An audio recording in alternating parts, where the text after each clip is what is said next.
সত্যি রে, জীবনে এতটা নাকাল কেউ আমায় করেনি। যাকে এখন এসব ভেবে আর কোনো লাভ নেই, আমাদের বরং বিয়েটা নিয়ে আর একটু সতর্ক হতে হবে। ওই মেয়ে যেন বিয়ের চৌহদ্দির মধ্যে কোথাও না যায়। নানা অছিলায় ও আসতে চাইবে, কিন্তু আমরা কেউ ওকে অ্যালাউ করব না। ওকে? অফকোর্স করবো না। আমার কি মাথা খারাপ নাকি? তখন আমি ওকে উচিত শিক্ষা দিতে চেয়েছিলাম, সেজন্য এই জেদ ধরে জাসমিনের গায়ে হলুদ লাগাতে নিয়ে গেছিলাম। কিন্তু ওই মেয়েটা যা কাণ্ড করলো, তাতে আমারই উচিত শিক্ষা হয়ে গেল। আর একদম না বাবা, একদম না। ওকে আমি কিছুতেই বিয়ের মণ্ডপে ঢুকতে দেবো না, নেভার। সে তো ঠিক আছে পিসিমণি, কিন্তু একটা কথা কি তোমরা ভেবে দেখেছো? আমরা সবাই এখানে উপরে, কিন্তু নয়ন কিন্তু একা আছে। আমার তো এখন নয়নকে এক মুহূর্তে একা ছাড়তে ভয় করে। কে জানে কখন কি করে বিয়েতে যে বাধা দিয়ে দেবে। আচ্ছা, নয়ন একা একা কোনো ঘোর পাকাচ্ছে না তো? না, আপনি খুব ভয় পাচ্ছেন। অশান্তি বাঁধালেও বিয়েটাও আটকাতে পারবে বলে আমার মনে হয় না। মা, কি করে তুমি এত কনফিডেন্ট হচ্ছ বলো তো? কিসের ভরসা? দীপুর ভরসা।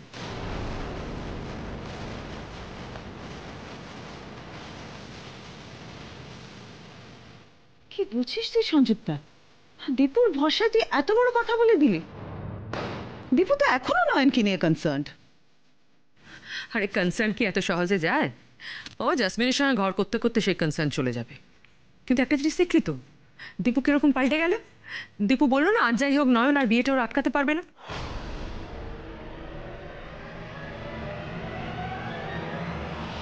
নয়ন আমার আর জেসমিনের বিয়ে কোনোভাবে আটকাতে পারবে না। আসলে দীপু এর আগে এতবার ওকে সাপোর্ট করেছে না, ও এবার ওই সাপোর্টটা এক্সপেক্ট করেছিল। কিন্তু দীপু যে এরভাবে পাল্টে যাবে, পাল্টে গিয়ে এরকম জাসমিনের পাশে দাঁড়াবে, সেটাও ভাবতে পারিনি। ও বুঝতে পারেনি ওর সব প্ল্যান এভাবে ভেস্তে যাবে।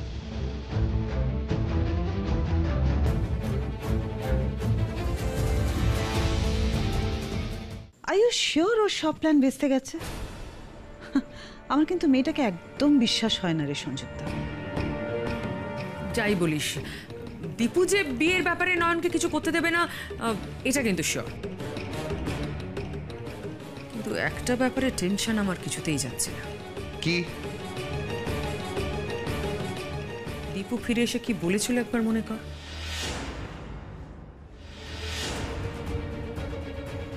আমি আসলে দেখতে গিয়েছিলাম যে সবার চোখের আড়ালে নয়ন কি ষড়যন্ত্র করছে।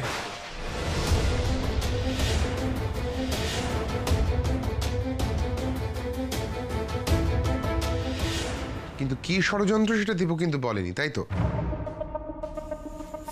এক্স্যাক্টলি। সবাই আমরা জোর করছিলাম, ও কিন্তু মুখ খুলেনি। কেন?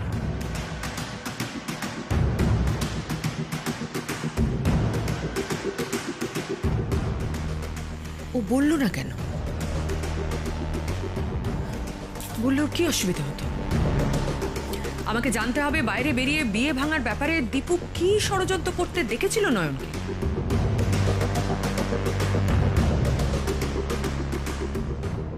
কিন্তু তাও আমার একটা খটকা লাগছে। কি খটকা?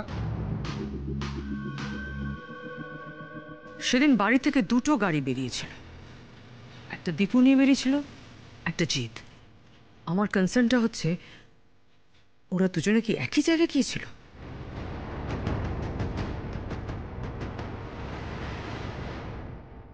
যদি দীপু যেখানে নয়নকে ষড়যন্ত্র করতে দেখেছিল, জিৎ যদি সেই জায়গায় গিয়ে থাকে, তাহলে ও ওখানে কি করছিল?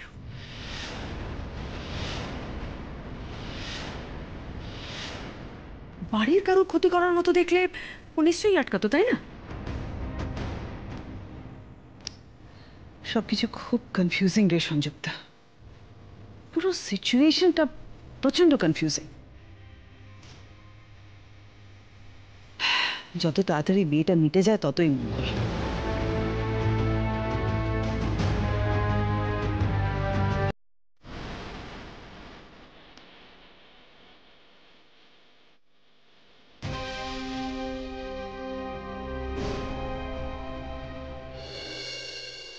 নয়ন রে, নিজেকে বড় দোষী বলে মনে হয়। সবসময় অপরাধ বোধে আমি ভুগি। আমরা তো তোকে শুধু ভরসা করছি তা তো নয়, আমরা তো তোকে ব্যবহার করছি।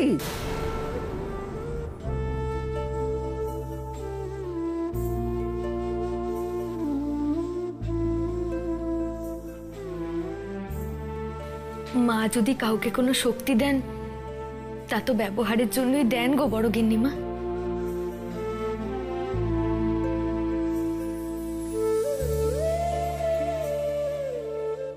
তিনি যা করেন সে তো জগতের মঙ্গলের জন্যই করেন।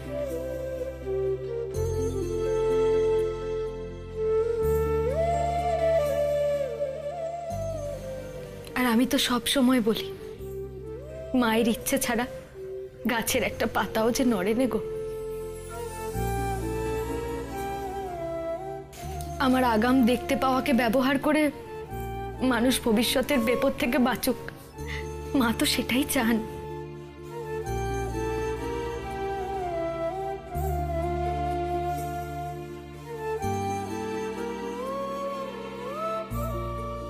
তাই আপনারা যদি আমাকে ব্যবহার করেও থাকেন তা তো দোষের নয় বড় গিন্নিমা। তার জন্য কষ্ট পাবেন কেন? কেন ভুগবেন অপরাধ বোধে?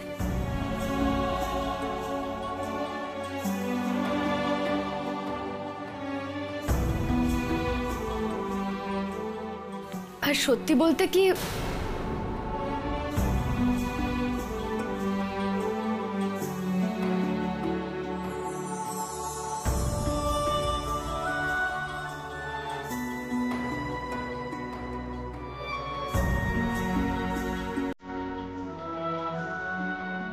সত্যিটা কি? কথা বলতে বলতে চুপ করে গেলি কেন নয়ন? চুপ করে গেলি কেন?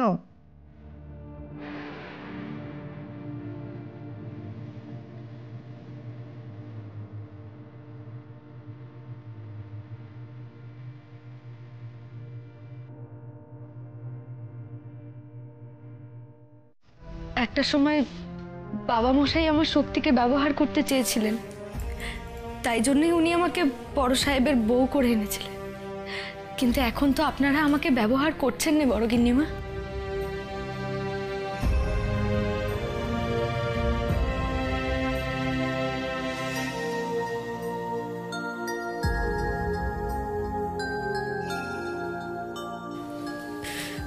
আমি তো নিজেই নিজেকে ব্যবহার করছি।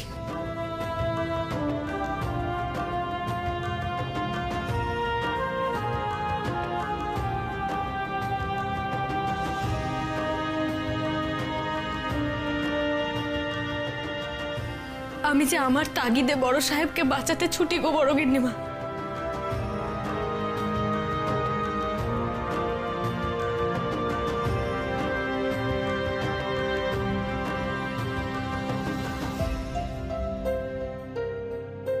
আর এই ব্যাপারটাই আমার মাথায় ঢোকে না গো।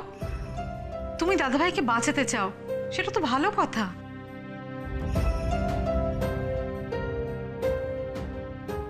কিন্তু তা বলে নিজেকে কষ্ট দিতে তোমার একটু আটকায় না?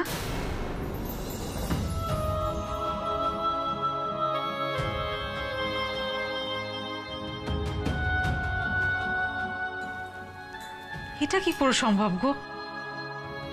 কিভাবে সম্ভব সে তো আপনাকে আমি বললাম।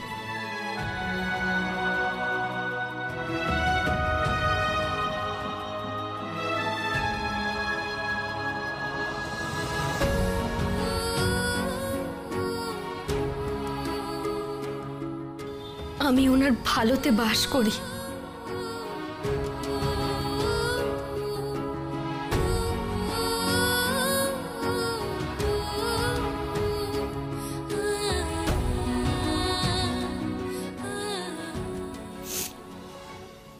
কিন্তু তার থেকেও বড় কথা, আপনার দাদাভাই যে আমার ভগবান।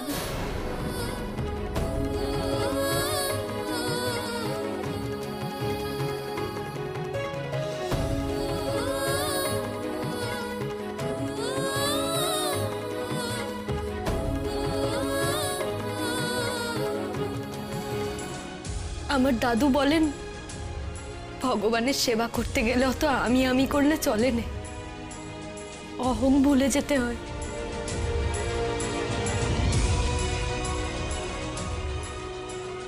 নিজেকে তুচ্ছ করে ফেলতে হয়,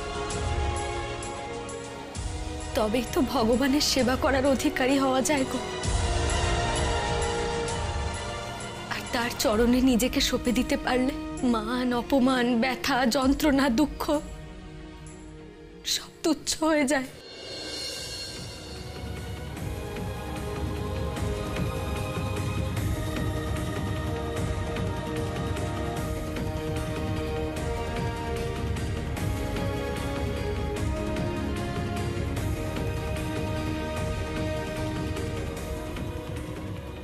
ভগবানকে ভালো রাখায় যে সুখ, সেই সুখই এই ব্যথা যন্ত্রণাকে ভুলিয়ে দেয়।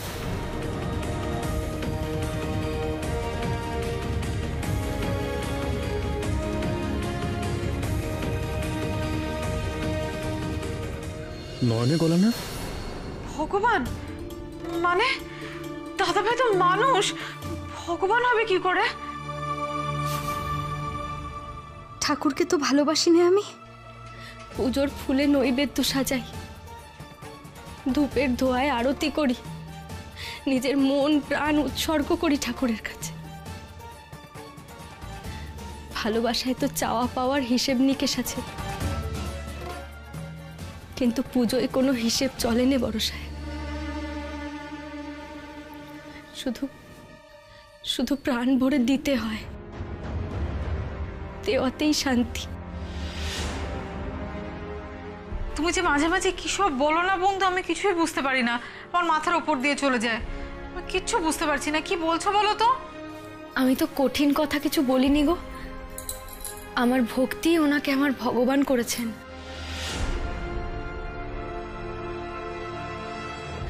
ও ঠামি, দেখো না ও কি বলছে। হ্যাঁ বন্ধু কি সব বলছে, আমার মাথায় কিচ্ছু ঢুকছে না। ও বলছে কঠিন কথা বলছি না, কিন্তু আমার তো খুব কঠিন লাগছে গো। আমার তো পুরো অ্যান্টেনার উপর দিয়ে বেরিয়ে যাচ্ছে। ও ঠামি, তুমি একটু বুঝিয়ে দাও না।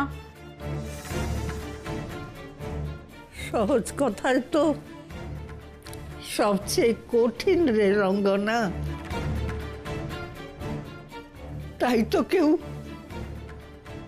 সহজ করে বলতেও পারি না, ভাবতেও পারি না।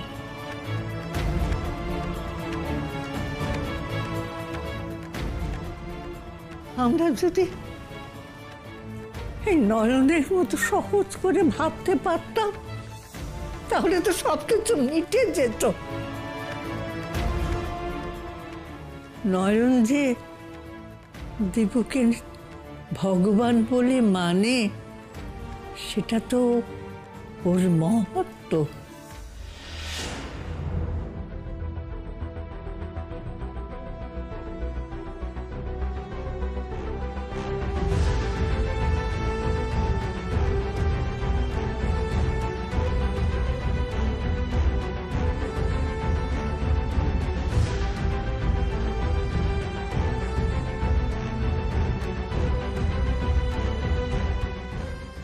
কিন্তু এরপরে আমার একটা প্রশ্ন আছে বন্ধু।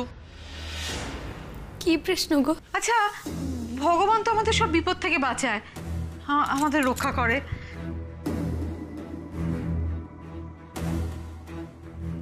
আচ্ছা, সেই দিক থেকে দেখতে গেলে তুমি দাদাভাইকে সব বিপদ থেকে বাঁচাও, আর দাদাভাই রক্ষা কবচ হলো তুমি। তাহলে তো উল্টো দিক থেকে দেখতে গেলে তুমি দাদাভাইয়ের ভগবান, তাই না? বলো।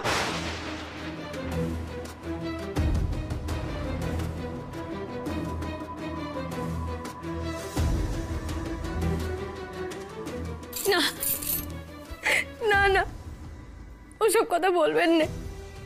ওসব কথা শুনলেও যে আমার পাপ হবে গো। ওনার জন্য যদি আমাকে মরতে হয় তো আমি মরবো।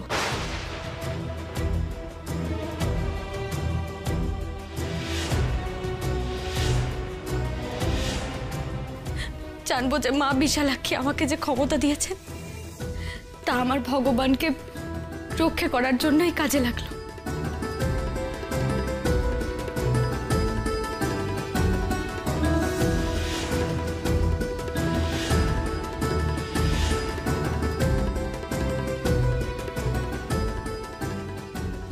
ভগবান,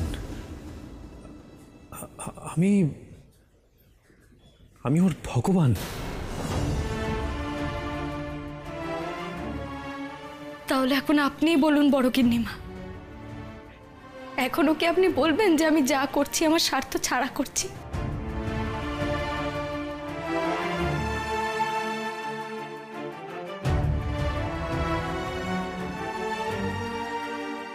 আমি আপনাকে বলছি শুনুন, আমার মতো স্বার্থপর আর কেউ নেই।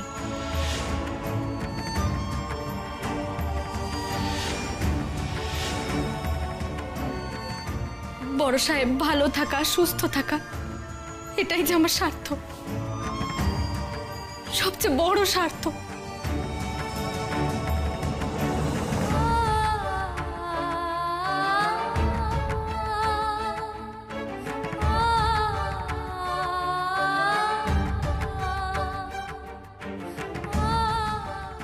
তুমি এমন অদ্ভুত কেন নয়ন? তোমার মুখে এসব কথা শুনলে মনে হয় তোমার চেয়ে বড় মনের মানুষ বোধহয় পৃথিবীতে আর দুটো হয় না।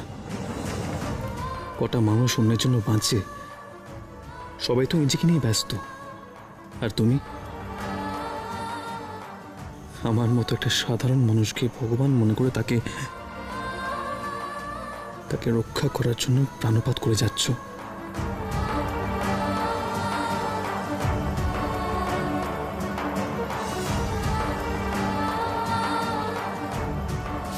ওই ফুলের মধ্যে বিষ ছিল, বিষ।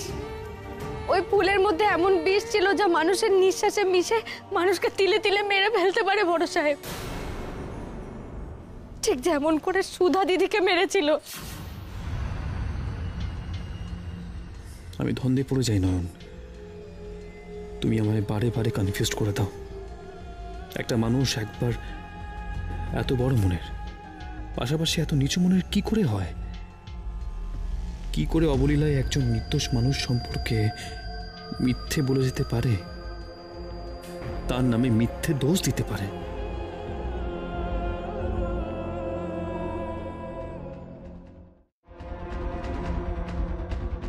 তাও যে সে অভিযোগ নয়, খুনের অভিযোগ। না নয়ন, তোমার এইসব কথাই আমি ভুলবো না। তোমার আসল পরিচয় আমার সামনে এসে গেছে। যে নয়ন জ্যাসমিনের নামে মিথ্যে অভিযোগ আনে, সেই নয়নই আসল নয়ন। আর এই যে মহত্ব দেখানো নয়ন, সে মিথ্যে। নয়নের ছদ্মবেশ ধরে একটা নিচু মানুষ।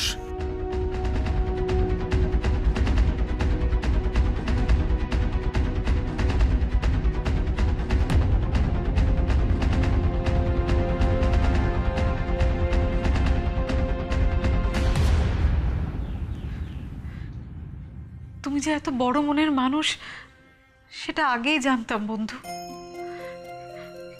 কিন্তু তোমার মনটাকে আমরা কোনোদিন ছুঁতে পারবো না, জানো? শুধু দূর থেকে দেখেই যেতে হবে।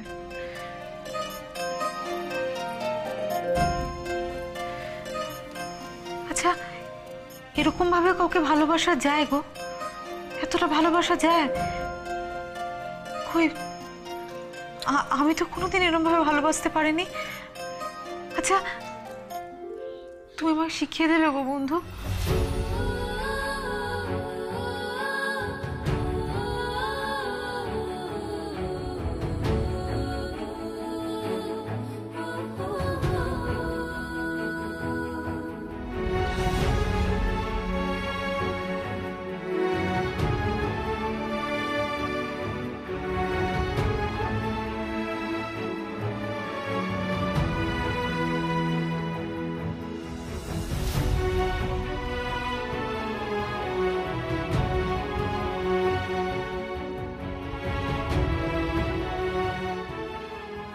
আমিও তো আগে জানতাম না।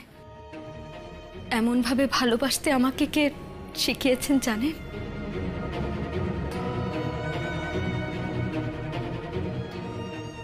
কে বলো? আপনার দাদা ভাই।